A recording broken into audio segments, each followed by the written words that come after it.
26/6/2024 રોજ સાંજે 5 વાગે મહેસાણામાં ડેડિયાપાડાના ધારાસભ્ય ચૈતર વસાવાની ગુંજ. ચૈતર વસાવાને ન્યાય આપોની ગુંજ સાથે મહેસાણા તોરણવાડી ચોક ખાતેથી આમ આદમી પાર્ટી દ્વારા ન્યાય આપોની માંગણી સાથે તોરણવાડી ચોકથી લઈને મહેસાણા ફુવારા સાથે રેલી સ્વરૂપે ચૈતર વસાવાને ન્યાય આપોની માંગ સાથે બેનરો સાથે આમ આદમી પાર્ટી દ્વારા રેલી યોજવામાં આવી હતી.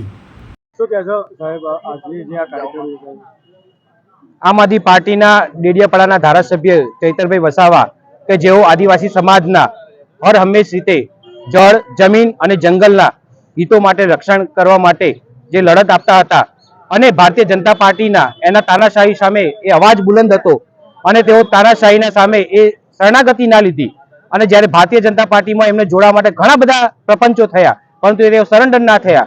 એટલા માટે ભારતીય જનતા પાર્ટી ઈડી પાર્ટીએ એમના વિરુદ્ધમાં તદ્દન ખોટા કેસો કર્યા અને એમણે તથા એમના પત્નીને તથા એક 18 દિવસની બાળકની માતાને પણ જેલમાં મૂકી દીધા છે.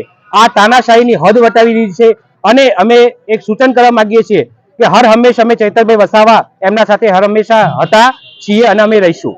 બાળકને જેલ સુધી જવું પડે, કેટલા અંશે વ્યાજબી કહેવાય? ખરેખર ખૂબ જ દુઃખની વાત કહેવાય, કારણ કે એટલી મોટી કોઈ ગંભીર કલમો નથી.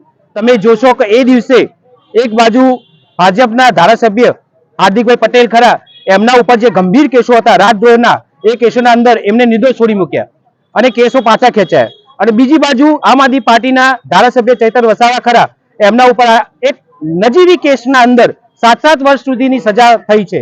આ એક ખરેખર ગંભીર બાબત કહેવાય. અને એ બાળકનો શું દોષ હતો અમે પૂછવા માંગીએ છીએ.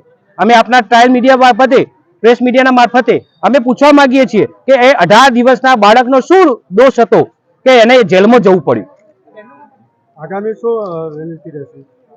આમ આદમી પાર્ટી દ્વારા સમગ્ર ગુજરાતના અંદર આજરોજ દરેક લોકસભા વાઇઝ, જિલ્લા વાઇઝ આજે આ લડત આપવાની છે.